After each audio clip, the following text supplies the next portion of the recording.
હવ બોલો. હવ દલિત ઠુમર, પ્રમુખ અમરેલી જિલ્લા ડાયમંડ એસોસિએશન. આજ બાબરાનું કરિયાણા ગામ છે, ત્યાંથી રત્ન કલાકારો આજે અમે માનનીય શ્રી કલેક્ટર સાહેબને રજૂઆત કરવામાં આવ્યા છે. એનું કારણ એ છે કે બાબરાની અંદર ચાણક્ય કરીને સ્કૂલ આવેલ છે કરિયાણા ગામની અંદર, જ્યાં રત્ન કલાકારોના 1200 બાળકો અભ્યાસ કરે છે.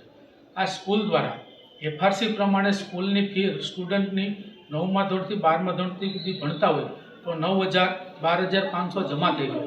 આ સ્કૂલની ફી 6,000 રૂપિયા.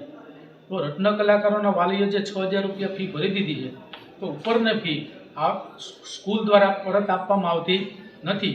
તદ ઉપરાંત સ્કૂલને અમે વિનંતી કરી કે આવતા વર્ષમાં તમે જમા લઈ લો અને બાળકોની ફી નહીં તો તમે પરત આપો. અમરેલી જિલ્લામાં તમામ સ્કૂલોએ જે ઉપરના પૈસા વાલીઓ ભરી દીધા હોય, 12,000 ફી હોય, 6,000 6 મહિનાના ભર્યા હોય તો 6,000 પરત આપી દે. ત્યારે આ સ્કૂલ દ્વારા રત્ન કલાકારોના બાળકોને સ્કૂલના કોઈ પણ સહી સિક્કા કર્યા વગરની પહોંચવું આપવામાં આવે છે. ઓથેન્ટિક નથી, એફઆરસી નંબર પણ નથી. આવી રીતે આ સ્કૂલ દ્વારા ઓછામાં ઓછો 20 લાખ રૂપિયાનો ભ્રષ્ટાચાર કરવામાં આવે તો અમને જાણવા મળેલ છે. આ બાબતે બાબરાના રત્ન કલાકારો અને કારખાનાદારો અમારી પાસે આવેલ અને ડાયમંડ એસોસિએશન પ્રમુખ તરીકે માનનીય કલેક્ટર સાહેબને અમે અત્યારે આવેદનપત્ર આપેલ છે. માનનીય ધારાસભ્ય જનકભાઈ તળવિયાને પણ રજૂઆત કરેલ છે. ડીઓ અમરેલી જિલ્લા ઉદ્યોગ કેન્દ્ર એમને પણ અમે રજૂઆત કરેલ છે કે આ બાબતે અમને ન્યાય મળે.